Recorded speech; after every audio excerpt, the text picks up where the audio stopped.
One thing that I've had to learn is to not be so angry. I spent a lot of time over the past few months being so angry, being mad and bitter and mad at everyone around me for hurting me or doing things to me.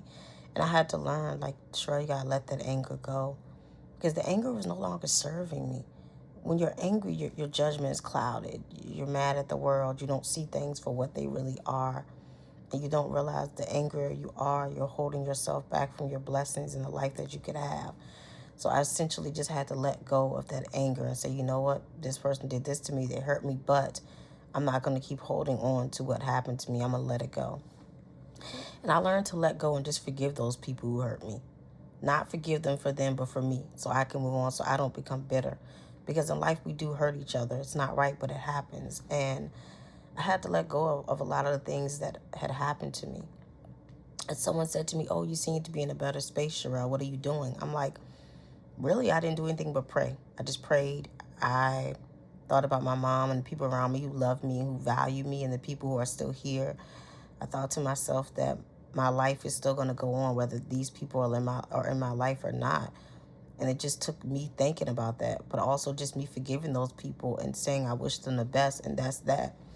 Yeah, it hurts when people hurt us. It's not nice. It doesn't feel good, but we have to learn to move past that and move on. You got to do the work to heal yourself. You got to go to therapy, pray, read your Bible, just do anything you can to shift your mood and shift your perspective so that you will not be in these situations again.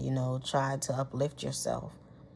I think a lot of times we get so caught on the fact that someone leaves our lives that we forget about the people that are still there. We also forget that people leaving is just a part of life. And if God had wanted that person to stay, he would have kept them there. If God had wanted that person to be there, be here, they would still be here. And there's a reason they're not in your life anymore. And it's like I've seen a pastor on YouTube say, if the person that leaves is not meant for you. If they can up and leave, they're not meant for you. And a lot of times we hold on to people way longer than what we should. When God is telling us, hey, let this person go, let them go. If they're causing chaos and confusion in your life, they shouldn't be there. And so I've had to learn that. I've learned a lot in 2025 about myself. I learned how to pick better partners. I learned to love myself more. I learned to heal. I learned to, put myself first and put God first in my life. And so everything is a lesson, but there's a blessing in everything. And again, we may not always see why things happen the way they are, but eventually God will reveal it to us in his own way and say, this is why this happened, Sherelle, because I had something better for you. And so you have to look at things like that.